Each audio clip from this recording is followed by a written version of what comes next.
It's time to take Tyron Smith in our player focus here on Ref the District. Let's go.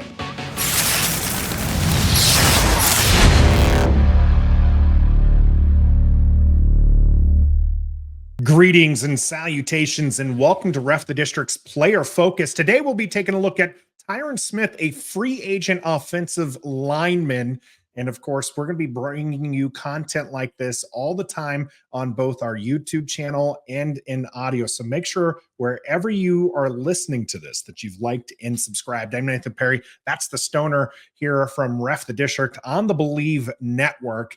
And today's player focus is going to be on Tyron Smith here. And this is our first free agent look that we're taking a look in. The offensive line kind of needing some help. Free agency, Stoner, a big deal for a team trying to rebuild. I mean, it is a big deal, Nathan, because when you look at especially Washington, this is the same for every team that's out there in the offseason that didn't win a Super Bowl, now that we've got that out of the way. But for Washington, it may be the biggest offseason, let's face it, in the last 25 plus years since prior to the whole Dan Snyder situation. Dollar in the jar. Sorry, I mentioned his name. But we went through so long with, really, did we have a competent GM? Was Vinny Serrato really a competent GM when Dan Snyder was making a lot of the picks for him? Was Scott McCloughan, who was here for 5 minutes, was he a competent GM while he was here? He had a good system, but what's Scott McCloughan doing nowadays? Where is he? What's he doing? Was Bruce Allen really a competent GM while he was here? And of course, in the last dollar. Yeah. And in the last 4 years with Ron Rivera, we've seen the track record both in free agency and the draft. So it's a massive offseason for Washington with Adam Peters and the staff that he's bringing in, all these new coaches. And so we know that 40% of this roster is probably going to get turned over. You got a lot of cap space, got a lot of draft picks. You got the potential to get some good guys in free agency. So Nathan, it's a massive offseason in Washington. That it is, and the road to the next Super Bowl starts right now. And NFL action might be off the ticket, but don't worry, because there's still NBA action, MLB action going to be coming up here soon as well. March Madness on the horizon, and all of your betting needs can be taken care of on Bet Online, where the game starts. The best wagering site in the business has all the information you need to make your smart decisions online. And all you have to do is go there, and on your first welcome bonus, you can use the code BELIEVE, BLEAV, and get yourself a 50% welcome bonus for your first deposit, is what I was trying to say. And that's all going to be over at Bet Online, where the game starts. And we're going to start our free agency look here with an offensive lineman. Stoner, why don't you tell us a little bit about this person? Yeah, so Tyron Smith, he's our Don't Sleep Energy player focus for this content here. And listen, go to don'tsleepenergy.com and get yourself, use the code DISTRICT, get yourself 10% off everything on their site. Love Don't Sleep, because it'll make you great, Nathan. Don'tsleepenergy.com. But yeah, we're going to take a look at Tyron Smith, who is, of course, an offensive tackle, offensive lineman from the Cowboys. Now, there are a lot of questions about Tyron Smith. He is a free agent. Dallas wants to keep Tyron Smith. Make no mistake about that. But we have to kind of look at his bona fides, his credentials. What is it about Tyron Smith that makes him desirable for the Commanders? The first thing I look at is, Nathan, we know, you and I know, everybody who's watching and listening knows, Washington's going to take a quarterback in the top of the first round. Number 2, if they move back to 4, whatever it's going to be, they move up to 1, quite possibly, they're going to take a quarterback. The most important position on a football field, Nathan, is quarterback. Now, we have debates about this. What's the number 2 most important? For me, I'm an edge guy, but You're an edge guy. Or somebody who gets after the quarterback more specifically. Sure. And that's fair, right? Well, who's got to stop the edge guy? And that's your tackle. So I think a tackle, especially the blindside tackle, is the second most important guy on a team. Tyron Smith is your basically prototypical left tackle, a guy you can put there and he's going to stop all of those edge rushers. He's 6'5", 320 pounds, Nathan. He's a big dude. There are some concerns about injury history in the last couple of years. There are some other concerns. He's a 5-time All-Pro, first or second team All-Pro, 8-time Pro Bowler. He's 33 years old. Current left tackle, who's under contract for next year, Charles Leno, is 32 years old. So he's actually older than Charles Leno. And everybody is talking about, let's get rid of Charles Leno, right? But he's only 32, whereas Tyron Smith is, of course, 33 years old. But in the last 4 years, he's only played in 30 of the 62 available games in the last 4 years. But before that, I saw a stat somewhere, Nathan. He was, in the last 6 years, he has the most snaps at offensive tackle in the league. And that includes 2 years of not playing a whole heck of a lot. So when he does play, he's out there every single play. And so how does he rank? Where does he fit in to sort of what sort of tackle he is? You know where he was ranked last year on PFF? Take it for what it's worth. Nathan, where was he ranked in pass blocking efficiency last year? Got to be the top 10 is what I'd imagine. Dallas had a very good offensive line. Smith, absolutely, as you mentioned, somebody who is of a high caliber. So I'm going to guess top 10. Number one. He was the number one ranked offensive. There was a guy ahead of him that played like 30 snaps the whole year. Okay. So now he was in, I believe, 12 games last year. So take that for what it's worth as well. But again, he was the number one ranked offensive tackle in Pro Football Focus rankings for pass blocking, 89.3. So very good, even at 33 years old. And he just turned 33. So he won't turn 34 until right towards the end of the year. He played in 610 snaps. That was the 33rd most snaps. So he's basically right there with everybody else. Tackles missed time. Charles Leno, who played every snap for some 7 years in a row, missed the last 4 games of the season because of an injury. Tackles, they missed time. So he was still 33rd in snaps, had 1 penalty in pass blocking situations the entire year, and only gave up 3 sacks in 13 games. Very good at what he does. Let's go to run blocking, Nathan. Not quite as high. All right. But where do you think he ranked in PFF's rankings in run blocking? We'll go top 15 this time. Hedge my bets a little bit if he's not as good in the run blocking schemes. How about 30th? Still okay. Starter right? In run blocking. But listen, you get left tackles for their ability to protect the quarterback. You don't get them necessarily because they're great run blockers. You get left tackles because they're great pass blockers. And that's what he is. He's an excellent pass blocker. So, and then kind of the one other thing that I look at when I'm thinking about trying to sign Tyron Smith is you're taking him away from the Dallas Cowboys.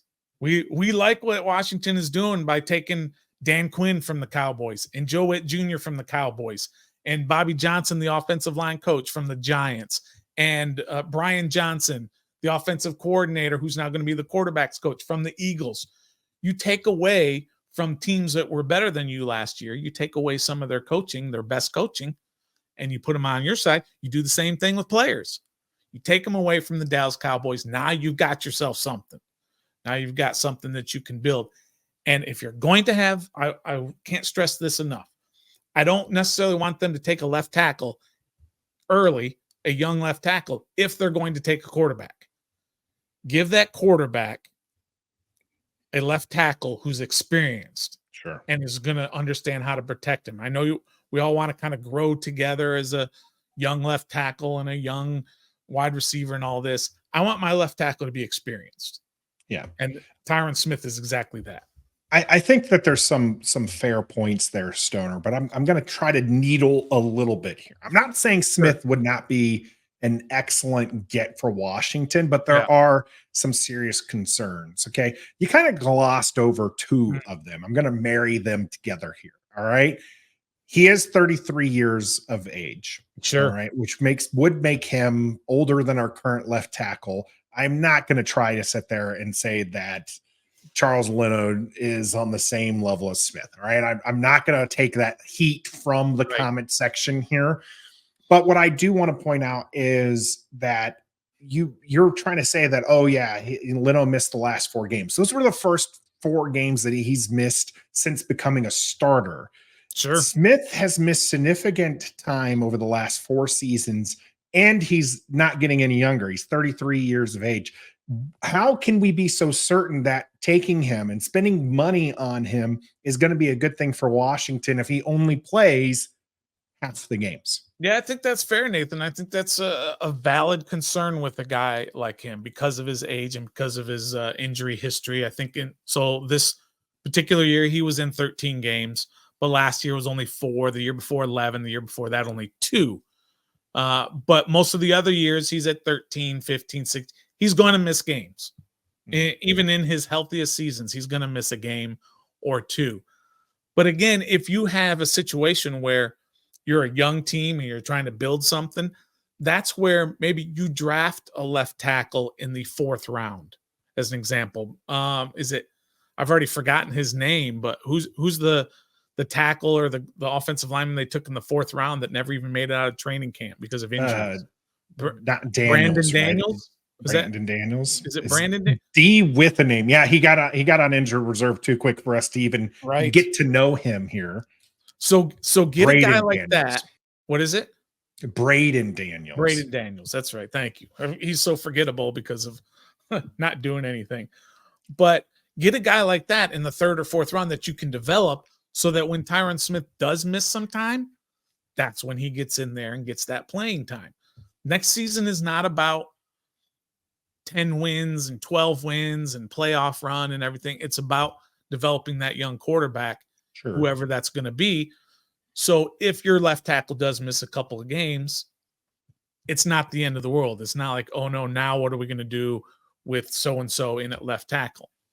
Injuries are definitely a concern. But when he plays, Nathan, he is a top 5 offensive lineman in the NFL, even today at 33 years old. And that's saying something. I mean, this guy's going to get Hall of Fame consideration.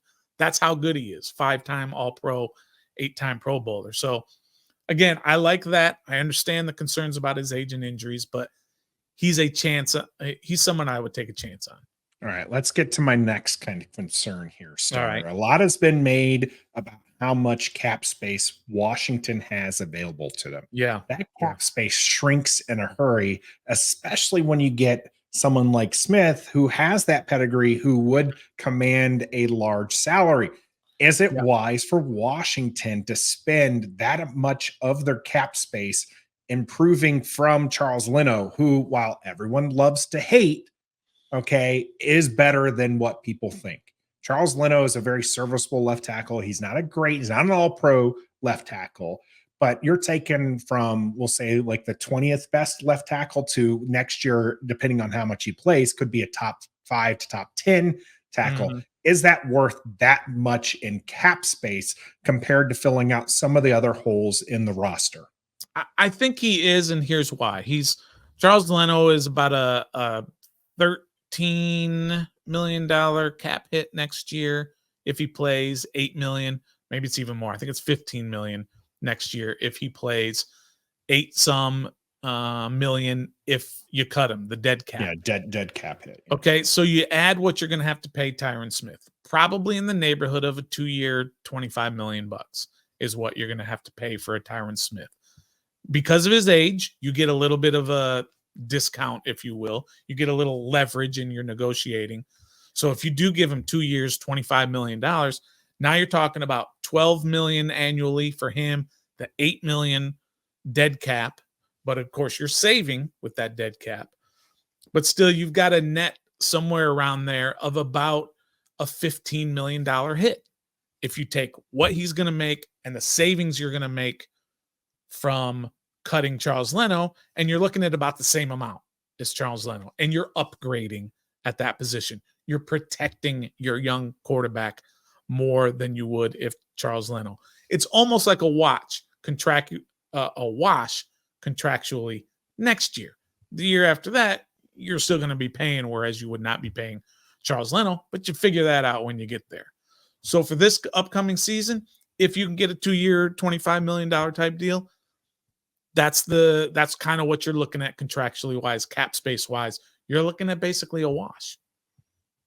All right. Well, we've heard a lot about Tyron Smith here, an offensive lineman, free agent from the Dallas Cowboys. Do you agree with Stoner's assessment? Are you with the picking up of Smith to bolster this line and protect a young QB? I would like to protect the young QB, but I personally am out on Smith. I just think that the cost isn't there and that you don't want to take a tackle. I've been doing a lot of research. We'll have to push this out later because I got some things going on, but I've been looking at the top 100 picks and where Washington can go. Not taking a tackle in those top 100, but I do think you can bolster the line in other ways than taking a Smith and maybe next year kind of getting that lineman to protect. So Smith, great player, certainly of a caliber that could improve Washington, but I'm out. Stoner's in. Let us know what you think in the comment section. Of course, we are going to air this out and on our channel and over audio. Make sure wherever you're listening to it, make sure that you've liked, subscribed. If you're listening to it on audio, that you leave us a rating and review so other people can get there. If there's something more you'd like to see in these player focuses, let us know and we'll try to fit them in. As we get closer to the draft, these will be draft focused. And we will have some tape breakdown and stuff for you there as well. I'm Nathan Perry. That's the Stoner here on Ref the District from the Believe Network. This has been brought to you by Don't Sleep Energy and Bet Online. And until next time. If you sign him here, Dallas doesn't get him either. Win-win. Be a fan.